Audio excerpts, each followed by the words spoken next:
బాలయ్య బాబుది రేపు స్వర్ణోత్సవం అంటే 50 సంవత్సరాల ఇండస్ట్రీకి వచ్చి ఒక కార్యక్రమం చేయబోతున్నారు సార్. అతిథుల లిస్ట్‌లో కళ్యాణ్ రామ్, జూనియర్ ఎన్టీఆర్ లేరు సార్. ఎలా చూస్తారు సార్ ఈ అంశం? ముందుగా బాలనటుడిగా ప్రస్థానం మొదలుపెట్టి, ఎందుకంటే తాతమ్మ కళ సినిమా నాటికి చాలా యంగేజ్ బాలయ్య గారిది. ఆ స్థాయి నుంచి దశాబ్దాల తరబడి కథానాయకుడిగా 100కు పైగా సినిమాల్లో నటించి ప్రేక్షకాదరణ పొందుతూ సుదీర్ఘ ప్రస్థానాన్ని నేటికి కొనసాగిస్తూ విభిన్న పాత్రలను పోషిస్తూ రెండో వైపు రాజకీయ నాయకుడిగా కూడా హిందూపూర్ ప్రజల మన్ననలు పొందుతా రీసెంట్గా జరిగిన ఎన్నికల్లో హ్యాట్రిక్ విజయాన్ని నమోదు చేసి ఇంకోవైపు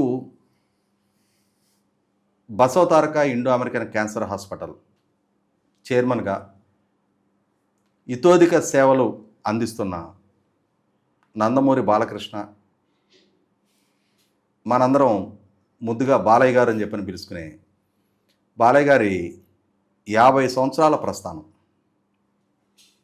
ఎందుకంటే 1960 జూన్ 10వ తారీఖు జన్మించిన బాలకృష్ణ గారు 1974 ఆగస్టు 30 తారీఖు విడుదలైన తాతమ్మ కళ సినిమా ద్వారా బాలనటుడిగా అంటే ఒక రకంగా 14వ సంవత్సరం తనకి 60 అంటే 74 14 సంవత్సరాలు. 14 సంవత్సరాల వయసులో నటుడిగా తెరంగేట్రం చేయటం. ఆనాటి నుంచి 50 సంవత్సరాల పాటు కెరీర్ని కాపాడుకోవడం అంటే చిన్న ఇష్యూ కాదు. చాలా కొద్ది మందికి మాత్రమే దక్కే అరుదైన అవకాశం అది. ఈ మధ్యకాలంలో మనం చూస్తే ప్రస్తుతం అంత సుదీర్ఘ నట ప్రస్థానం కొనసాగించిన నటుల్లో మన కమల్ హాసన్ గారు ఒకరు మన కళ్ళ ముందు కనిపిస్తూ ఉంటారు. ఆయన కూడా చిన్న అంటే మనకు అక్కినేని నాగేశ్వరరావు గారు 7 దశాబ్దాల పైగా వారు నటనలో కొనసాగిన, ఇప్పుడు జీవించి ఉన్న వాళ్ళల్లో ఇంత సుదీర్ఘ నేపథ్యం ఉన్న నటులు, ఇప్పటికీ నటన కెరీర్గా ఎంచుకున్న నటుల్లో మన కమల్ హాసన్ గారు ఒకరు కనిపిస్తారు. కాబట్టి ఇప్పుడు ఈ సందర్భంగా నందమూరి బాలకృష్ణ గారికి మనందరి తరపున మనపూర్వక అభినందనలు తెలియజేస్తూ మీరు ప్రస్తావించిన అంశం అంటే ఇప్పటికి ఇంకా ఆహ్వాన కమిటీ వారి వైపు నుంచి రేపు ఎవరెవరు అతిథులుగా పాల్గొనబోతున్నారు అన్న అధికారిక లిస్టును అయితే బయటపెట్టలేదు. కానీ మనకు అనధికారికంగా అందుతున్న సమాచారం ప్రకారం జూనియర్ ఎన్టీఆర్ అండ్ కళ్యాణ్ రామ్ వారి ఇరువురి పేర్లు ఆ లిస్టులో లేవు అని చెప్పని అంటున్నారు. ఇక్కడ గమనించుకోవాల్సింది ఏంటి అంటే ఈరోజు బాలయ్య గారి స్వర్ణోత్సవ సంబరాలకి జూనియర్ ఎన్టీఆర్, కళ్యాణ్ రాము మిస్ అవటం అనేది నాకు పెద్ద ఆశ్చర్యంగా అనిపించలా. ఎందుకంటే గత సంవత్సరం జరిగిన స్వర్గీయ నందమూరి తారక రామారావు గారి శత జయంతి సంబరాలకే మరి జూనియర్ ఎన్టీఆర్, కళ్యాణ్ రాము తప్పించి ఒక రకంగా మొత్తం సినిమా పరిశ్రమ పార్టిసిపేట్ చేశారు. దాదాపుగా రాజకీయంగా ఎన్టీ రామారావు గారితో విభేదించే సినిమా కుటుంబాలు కూడా రామారావు గారికి జరుగుతున్న ఈ శత జయంతి సంబరాలు ఇది మనందరి పండగగా భావించి దాంట్లో పాల్గొన్నారు. కానీ జూనియర్ ఎన్టీఆర్, కళ్యాణ్ రామ్ ఆ కార్యక్రమాలకే స్కిప్ అయ్యారు. ఇటువంటి నేపథ్యంలో ఇప్పుడు బాలయ్య గారి స్వర్ణోత్సవ సంబరాలకి వాళ్ళిద్దరూ పాల్గొంటే అది చర్చనీయాంశం. వాళ్ళిద్దరూ పాల్గొనకపోతే పెద్దగా దాని గురించి చర్చించాల్సిన అవసరం కూడా లేదు. ఎందుకంటే సహజంగానే ఉన్న మనకి ఒక నానుడు ఉంది కదా, మా ఇంటికి మీ ఇల్లు ఎంత దూరమో మీ ఇంటికి మా ఇల్లు కూడా అంతే దూరం అని చెప్పని. ఈరోజు ఎన్టీ రామారావు గారిని, బాలయ్య గారిని వారిరువురు డిజోన్ చేసుకుంటే సహజంగానే వీళ్ళు కూడా వాళ్ళని డిజోన్ చేసుకుంటారు. అది సహజంగా జరిగే ప్రక్రియ. అది ఇక్కడ గమనించుకోవాల్సింది ఏంటి అంటే ఈరోజు జూనియర్ ఎన్టీఆర్ నటుడిగా ఎస్టాబ్లిష్ అయ్యి ఉండొచ్చు, కానీ తన సినిమాల ప్రస్థానం బిగినైన మొదటి నాళ్లలో సుబ్బు, తర్వాత నాగా కన్నా ముందు ఫస్ట్ రామోజీరావు గారిది వచ్చిన సినిమా నిన్ను చూడాలని ఇటువంటి సినిమాలు తన విడుదలైన సందర్భంలో ఎన్టీ రామారావు గారి మనవడు హరికృష్ణ గారి అబ్బాయిగా ఆ రోజు నందమూరి అభిమానులే తను నోన్ చేసుకున్నారు. ఒకసారి స్టూడెంట్ నెంబర్ 1 ఆది హిట్ అయిన తర్వాత అక్కడ నుంచి హీరోగా తన పొజిషన్ కన్సాలిడేట్ అయింది. కానీ గెలుపు ఓటములతో విజయం అపజయాలతో సంబంధం లేకుండా తన సినిమాలకి మొట్టమొదటి ఓపెనింగ్స్ ఇచ్చారు అని అంటే అది 100కి 100 పాళ్ళు ఎన్టీ రామారావు గారు, బాలయ్య గారి అభిమానులే. తర్వాత మరి ఏ పరిస్థితులు పరిణామాలు ఈ గ్యాప్కు దారితీసినాయో తెలియదు. కానీ తన ఉనికి తన మనుగడ మాత్రం ఎన్టీ రామారావు గారి అభిమానుల భుజస్కంధాల మీదే తన కెరీర్ నిర్మాణం జరిగింది. అటువంటి జూనియర్ ఎన్టీఆర్ ఏ విభేదాలు ఉన్నా ఎన్టీ రామారావు గారి శత జయంతి కార్యక్రమంలో పాల్గొని ఉంటే అది తనకే గౌరవంగా ఉండేది. తను పాల్గొనకపోయినా ఎన్టీ రామారావు గారి శత జయంతి కార్యక్రమానికి ఏం లోటు జరగల. మహామహులందరూ హాజరయ్యారు. చాలా అద్భుతంగా ఘన విజయం సాధించింది ఆ ప్రోగ్రాం. మరి రాష్ట్ర వ్యాప్తంగా, దేశవ్యాప్తంగా, ఇన్ఫ్యాక్ట్ తెలుగువాడున్న ప్రపంచవ్యాప్తంగా కూడా ఎన్టీ రామారావు గారి శత జయంతి కార్యక్రమాన్ని చాలా విస్తృతంగా జరుపుకున్నారు. తన లోపం అది.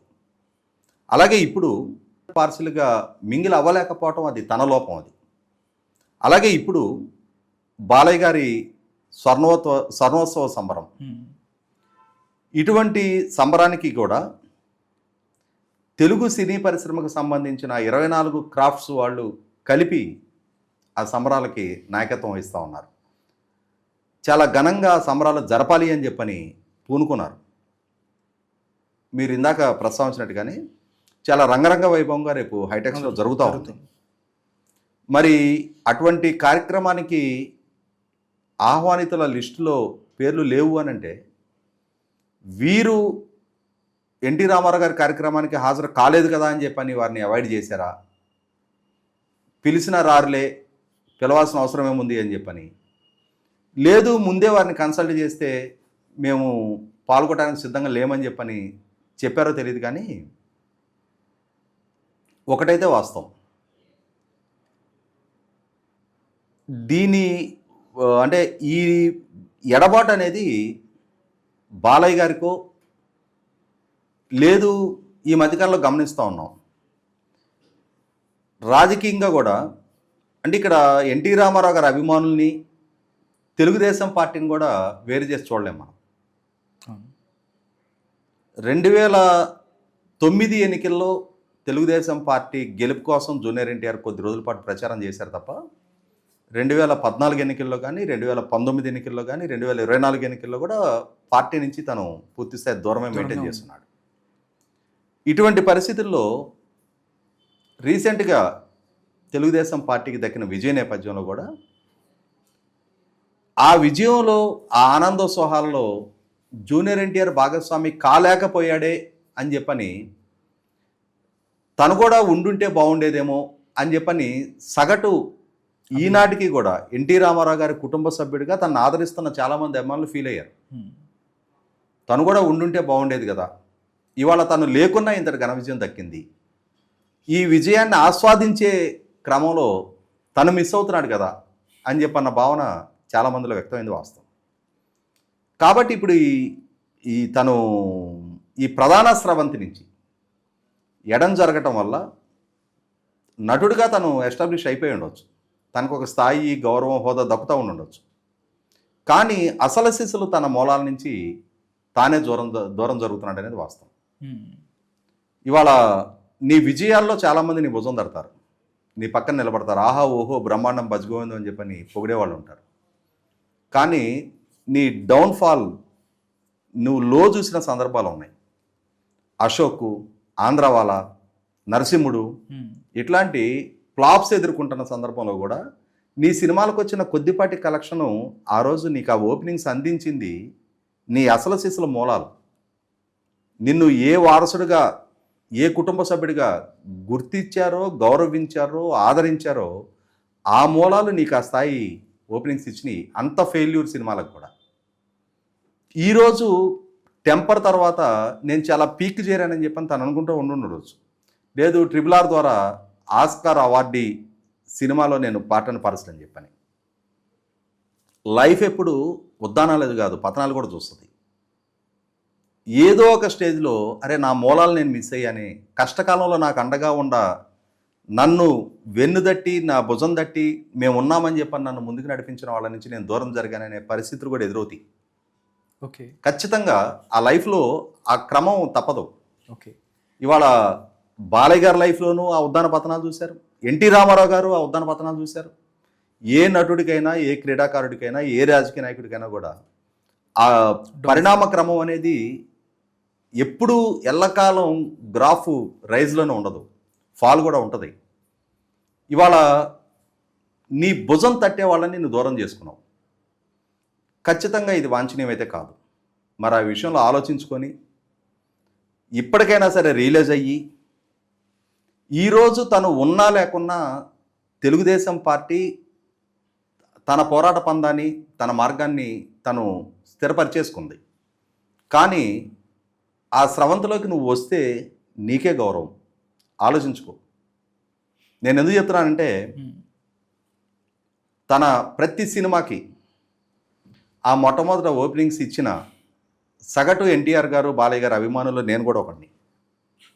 తన కెరీర్ బాగుండాలని చెప్పని ఆకాంక్షించిన వాళ్ళలో నేను కూడా ఒకడిని. కాబట్టే తనకన్నా వయసులో చాలా పెద్దవాడినే కాబట్టి హితోగానే చెప్తా ఉన్నా.